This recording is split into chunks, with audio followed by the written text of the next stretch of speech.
everyone, and welcome to the first video of Carly's Asexuality series. I don't know what I'm gonna call it. I think it's pretty much gonna stick with that. I went on my carlyknits.tumblr.com Tumblr account and asked over 700 fellow asexual people, what are some of the questions that you've gotten when you've come out as asexual or when you've told someone you're asexuals? And I got an overwhelming response. These are the not so nice or kind of jerky questions that people have asked people when they told them they're asexual.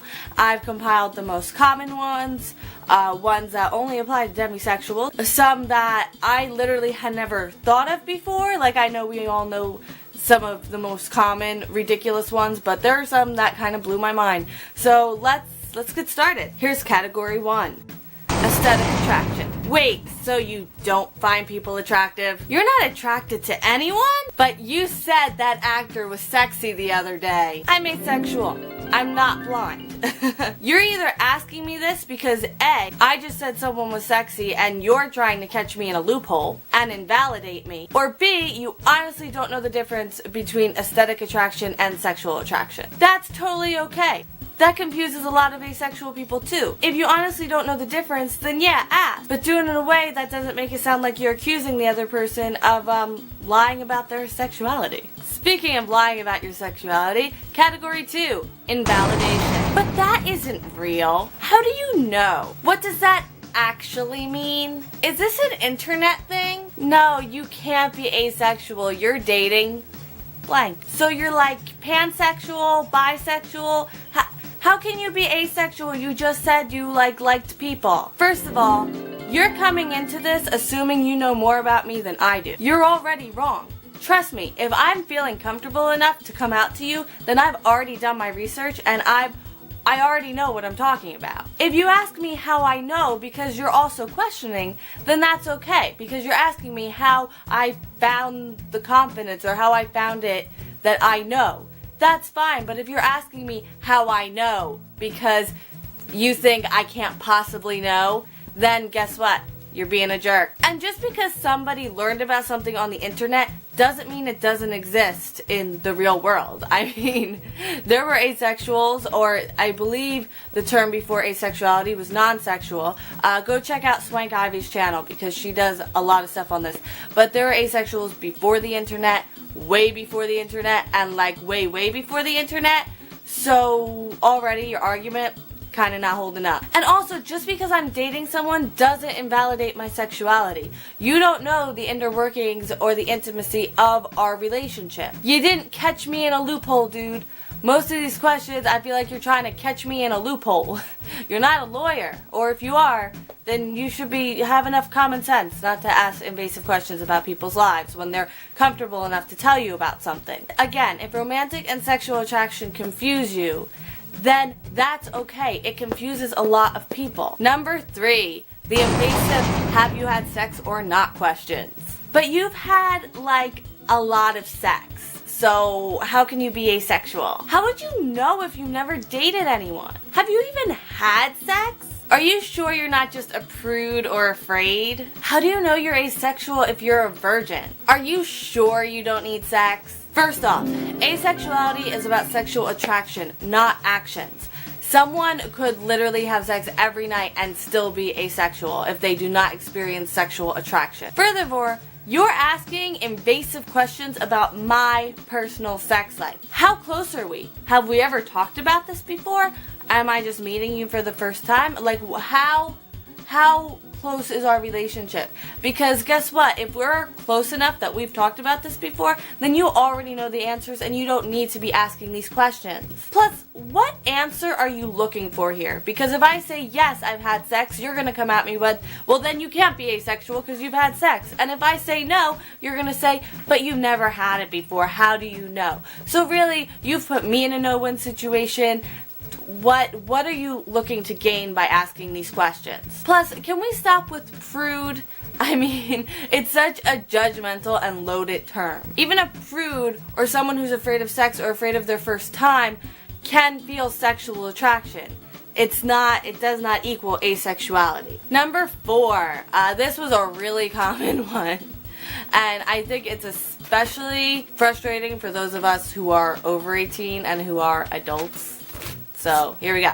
Being treated like a child after you come out. Can I make sex jokes around you? Oh my god, you just told a sex joke. I live in the same sex grade society you do. I also was in the same sex ed class as you. I know how it all works, I just don't want to participate. I watch water polo on TV. I know how the game works, but does that mean I want to get in the pool, tread water, and play glorified soccer in a pool? No. And 5.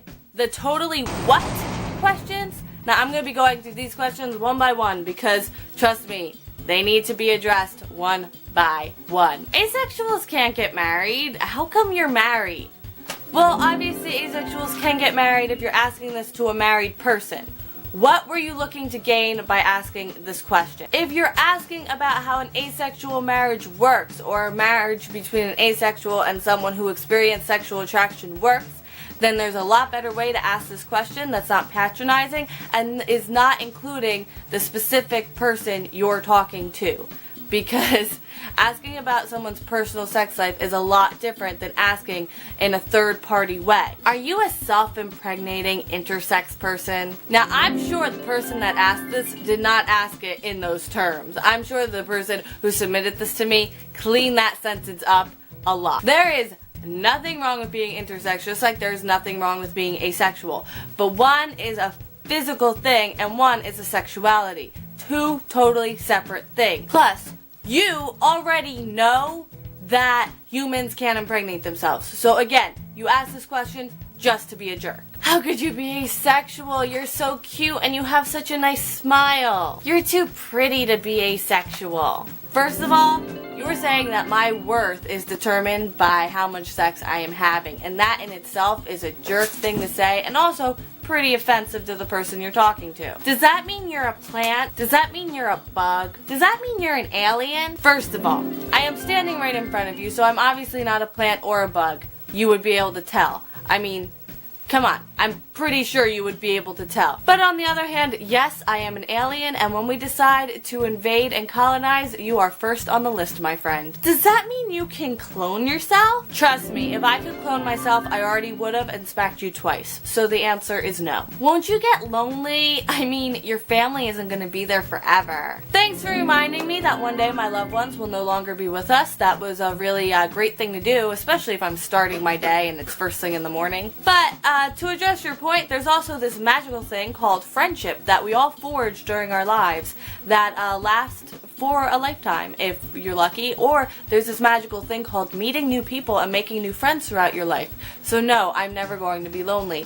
But as the person who submitted this question also added, I have family that is younger than me, so yeah, I'm pretty sure I'm going to outlive them, and you're just trying to be a jerk. Isn't that a medical condition or a disorder? Do we know each other well enough that we regularly talk about our medical conditions or disorders? Because again, if we do, you already would have known the answer to this and you wouldn't have had to ask. But what about that boyfriend you had in 10th grade? You didn't even like him? Chances are I did like him because he was my boyfriend and I dated him. But thanks for insinuating I'm a frigid harpy who only dated him for appearances. Also, there was a good chance I was struggling with my sexuality when I was dating him, so again, thanks for bringing all that up. You're a jerk. Does that mean you're into rape? I don't know how you went from I don't experience sexual attraction to does that mean you're into rape? But let me tell you, there are no logical stepping stones between point A and point B. Also, NASA couldn't even build a rover that could fly that far, and they've flown to Mars. Look in a mirror and never ask that question again. And I am proud of the person who sent this to me because they also let me know that they have never talked to this person again after this, so claps for you. Now we're going to get into some that only really affect demisexuals. There's one at the end that kind of applies to everyone, but I decided to put it in the demisexual one because, you know, I'm cool. Wait, so you're only attracted to Demi Lovato? No, demisexuals are not only attracted to Demi Lovato. Obviously, you're just trying to ask this question to be a jerk or to invalidate someone or to make someone feel stupid. So don't do that. Like, there's literally no reason to say what you just said. But doesn't everyone need to feel an emotional connection before they have sex? Demisexuals literally do not feel sexual attraction before an emotional bond. Is demisexuality real? I've never heard of that before. Well, guess what? You just heard of it. Somebody just told you about it. So by saying this, you're really just trying to invalidate what they said to you and, again, make them feel stupid. What are some acceptable questions to ask an asexual person? You can ask, what does that mean? Can you explain it to me? Oh, I've never heard of asexuality. Can you recommend some websites so I can research it and look it up? Those are perfectly fine. The person who just came out to you obviously feels very close to you and feels comfortable telling you this. So if you respond politely, and if you really don't know what it is, they won't mind explaining it to you. But if you ask in a way that makes it seem like you don't believe what they're saying, you think you know them better than they know them, or that they're making something up for attention, guess what? You've really hurt them and you've betrayed their trust. They've trusted you with their emotions and you've just betrayed that trust. Thank you so much for watching the first installment of my asexuality series on this YouTube channel. If you have any suggestions for future videos, then leave them down in the comments or message me on carlyknits106.tumblr.com. I am keeping a list. Literally, you can tell that I'm very good at list keeping. I love lists. I really do. The more lists I can make, the happier I am. I'm planning at least one of these videos on one Wednesday every month. If I get an inundation of suggestions, then I will definitely up it to at least 2. I can't see more than 2 because I'm already really bad at my schedule that I already have on here. Thank you so much for watching. If you haven't already, please subscribe. Check out my friend Cassie's videos, who's also on this channel. I will see you Wednesday next month, or, Monday if you check out my Monday video, or Saturday for Vlog My Life, or check out Cassie on Tuesday and Thursday. I will see you then. Bye!